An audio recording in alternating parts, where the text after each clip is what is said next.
So I heard you want to become a professional artist? Okay. So to become a professional artist, there's one thing you need to do first, and that is to become an artist. That might be kind of a dumb thing to say, but it seems like it's not that obvious. And to kind of frame that thought a little bit better, if you guys have seen the previous video where I was talking about, the 5 steps to kickstart your freelance career, we're going to be talking about step 1 today. And I've had a lot of questions, concerning this particular step because that's, I guess, the step where most people are stuck in, and some of them never get out of it. So what it means to become a professional artist basically means to make money doing art. So at least that's my definition. So some people will say it means to be able to make enough money to survive off of it. Yeah, I guess, but depending where you live in the world, depending, how much money you need, how much, that number can vary for a lot of people. So some artists that might consider themselves, just hobbyists might make more than somebody that is an actual professional artist somewhere else in the world. So my own definition is just, if you make money doing art, not like cents, but if you make some money doing art, you are a professional artist at that point. That means that somebody paid you to do your craft, to do your hobby. What we are going to be covering today is how do you get to that point? How do you get good enough or relevant enough where somebody is going to be willing to, to part with their money and give it to you for your art? So, how to become an artist? Becoming an artist is very easy. You can wake up one day and say, I'm an artist now, let's go. So the requirements, the entry requirements, very, very low. But what it takes to actually take it to the next level is a lot harder. I started this video by saying that you have to first become an artist before you can become a professional artist. Becoming an artist is a state of mind. And the one thing that a lot of people do wrong, that they should never do when they want to become a professional artist, is looking too far ahead. I'll borrow the metaphor that I was using in the previous video about a snowball, because a snowball is very relevant. It's exactly how it is. It starts with only a few, snowflakes, and then it turns into a tiny ball, and as it goes down the mountain, it grabs more and more snow, and the bigger the ball, the more it can grab, and then it grows exponentially.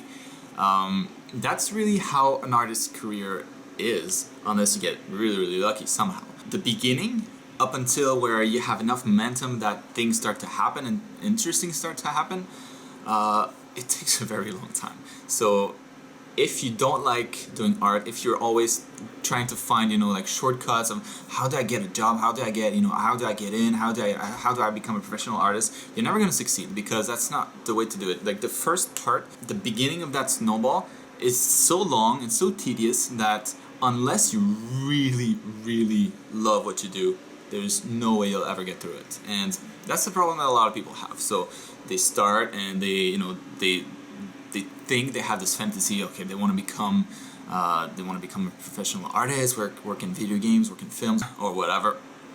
And they constantly look past all those initial hurdles that everybody should go through, on that path to becoming a professional artist. And that has to do with the kind of homeworks that you have to do as an artist. So I'm going to be covering those. And if you do those things, you should be able to build enough momentum that your career leads somewhere. If you skip over that, or you take shortcuts doing those things, you'll never make it. That's as simple as it is. So how to practice, how to properly train yourself as an artist. So the bad news is there's no shortcuts, but there are better ways, and let me tell you those. So there's generally 2 paths that people take when they approach studying art. There's the academic way to do it, where you study a little bit of everything in the hopes to find something that that kind of fits you, and then maybe later on you specialize into that. But at the beginning, basically, you're trying to learn all things. And I don't like, the way I'm talking about it, you kind of guess, I don't like that method, because I feel it's a huge waste of time. And the way that I approach it, the way that I always recommend everybody to approach it, and from the results that I've seen, seems to be the fastest way, the best way to getting those results is by approaching your studies as an artist. So not as somebody that wants to get somewhere where you're trying to just grab, like as much knowledge as possible, but as somebody that really enjoys whatever you're doing, working on something that you love and trying to get better at that particular thing at this moment in time, and then you'll see, once you get to the next phase. And that might sound a bit complicated the way I'm explaining it, but it's actually pretty simple. So one way you learn a bunch of random stuff, the other way you learn exactly what you need to learn for a particular problem that you're trying to solve. Okay? So we got these two versions. So I'm going to explain to you the right way, because most people know the academic version where you just, you go to school and you have a bunch of different classes, some you like, some you don't, and then you hope to find a job after that. And generally speaking, that never happens. The people that find jobs are those that do the other thing that I'm going to be talking about, and they do that at home, and they practice a lot more than everybody else in class, and then that's why they can get ahead. So that other thing that I'm talking about is, as an artist, if you really enjoy what you do, if you're not in it for the money or in it for the fame or the whatever it is that you think artists are, if you're just doing art because you like it, because you love it, you should have preferences. You should have things that you like to do, things that you don't like to do, whether it be, characters, if you like to do environments, if you like to do like creatures, comic books, or if you like to just do like pencil stuff, or if you like colors, or whatever it is, if you stop for a moment and you're like, you open like your sketchbook, or you open Photoshop on a blank canvas, and you're like, go, what do I want to do the most? Most people will have an idea of what that is. If you don't have anything, that might sound harsh, but I would probably argue that you're not really an artist. Just because if it's something that you really love, which is something that you need to really love to be able to be, to have some success in it, you should have preferences. It's something, whenever you're eating something, whenever you go to a restaurant, you have preferences. There are things on the menu that will attract you more, and those are your things that you like the most. The same thing, because everybody likes eating. It's like a common hobby in the world, I guess. But when it comes to doing art, there should be exactly the same thing. There should be things on the menu, things that constantly that you see, when you look at art online, or when you look at art in like a gallery or something, and you're like, this is awesome. Like things that attract you a little bit more than others, and those should be the things that that you're kind of drawn to, and that should be what you focus on. If you don't have that, something weird's going on. So I would take some time to think about it. But when you find that thing, when there's something that you really like, and you're constantly drawn to it, focus on that. So don't try to learn a bunch of other stuff that have nothing to do with this. Focus on that, because that's what you love, that's what's going to keep you motivated, that's what's going to give you the energy, the creativity that you need to make it, basically, to improve, and improve fast. So what I always tell people is to pick something, and then make sure, before you move on, make sure that something is potentially going to help you in the future. So, the same way you kind of decide on any other career, you try to pick something that will make you money, right? Or something that is not going to kill you, or something that's going to benefit you in the long term.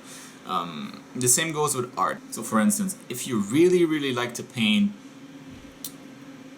like toilets, you might find your potential career a little bit harder to start. You have to find, if you like, and I have nothing against it, but if you like things like, furries, or if you like ponies, or those weird niches, you might have a harder time finding a suitable career for your future. And those are just things to keep in mind when you initially look at those things that you really enjoy, and not only try to find something that you like, but try to find something that has potential to grow, something that has potential to get you a job eventually. So it's not good to only look at that aspect, of course. You don't want to just look at the future and where the money is and try to do everything so that these people will get you. That's not going to work as I've discussed initially, but you have to find something that you love that also might fit in the future somewhere. So I was saying, if you like to draw toilet seats, there might be a way for you to make money out of it. I don't know. Maybe it's like a fine art thing that people really get into in the future if you're good at marketing it. There's always a way, right? So it's like even like the stupidest idea can have some potential, but I'm just talking generally speaking here. You want to make it as easy as possible, and depending on where you want to go, depending on maybe the kind of stuff that you want to do in the future, when you like a particular type of art. For me, at least, that's how it was. Like, I liked video game art. That was my thing. I liked comic book art too, but I liked video game art a little bit more because I could see like the drawings and I could see them in the game. And to me, like that was like super fascinating. So that's kind of what I was drawn to, and that's what I practiced, and then it led me into that career like more easily. The transition was better because I was being prepped to do that thing that I would eventually do, right? So in that sense, find something that you enjoy, but also that has some potential. Now, once you have that, once you know what your thing is, and that it's viable as a potential career, or maybe you have a few things like this. It doesn't have to be just one in particular, but if you have a few of them that that you really enjoy practicing, how do you practice? You just do it.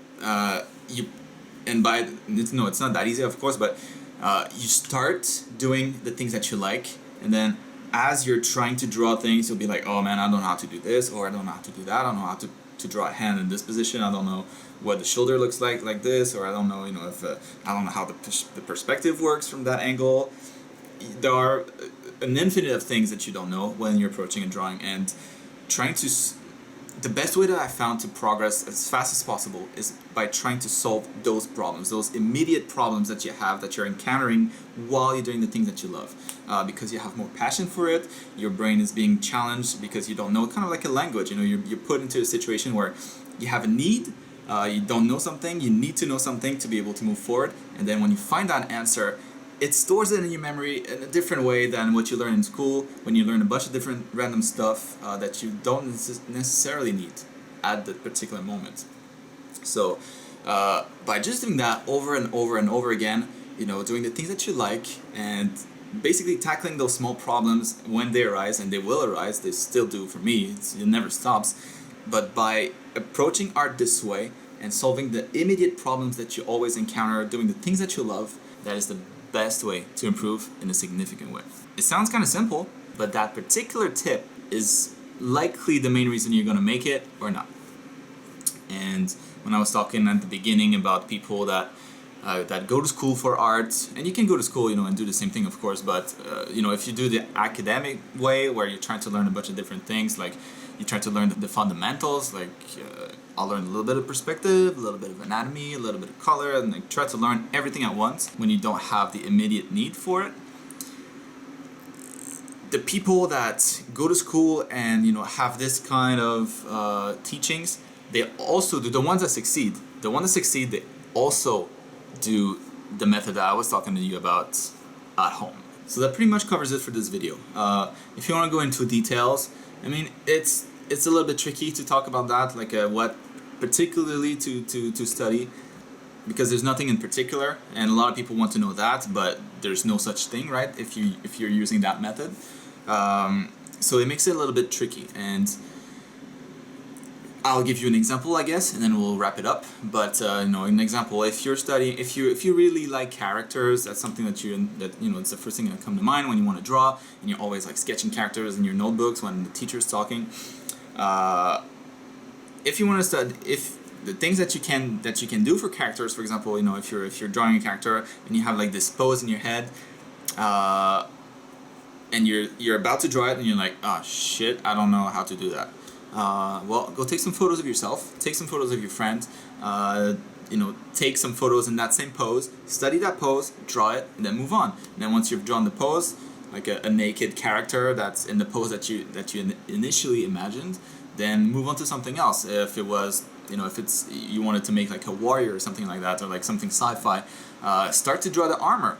And if you're not able to communicate what you had in your head onto that sheet of paper, if you're not, if your design kind of sucks, and if things the perspective of the armor just doesn't work too well, look for more reference and keep doing that over and over and over again for every step of the way. Once you're at the shading part and you don't know how to shade something, look for tips on how to shade, or like take an object that's similar and put it under like a light source that would kind of resemble what you had in your mind initially, and study from that reference.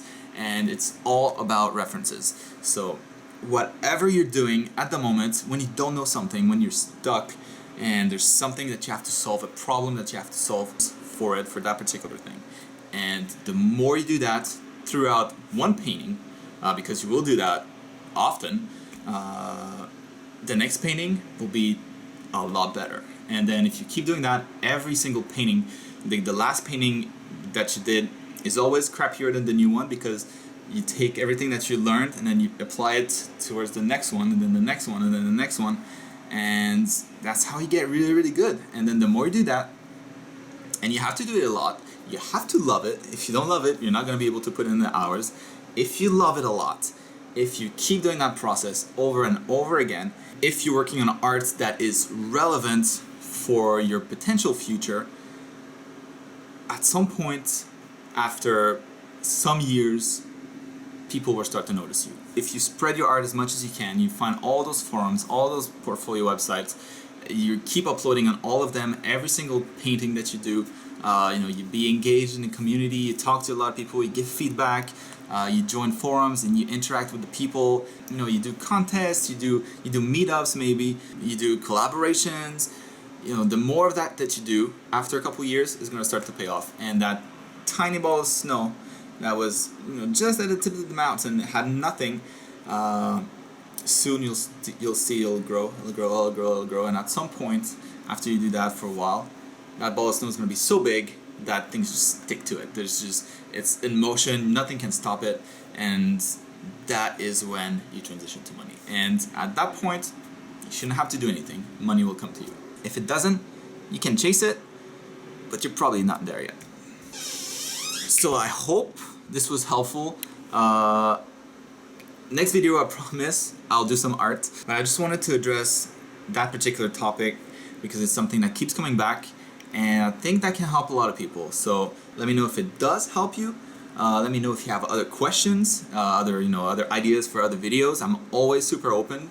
And guys, don't forget, there's 3 videos every single week now on this channel, Monday, Wednesday, Friday. So don't forget to subscribe, give it a big thumbs up. It helps, it helps spread the video and help as many people as possible, because that is my goal. So share it with your friends if you think they might benefit from it, whatever. But so I really hope this was helpful. Let me know in the comments. I'll see you guys next time.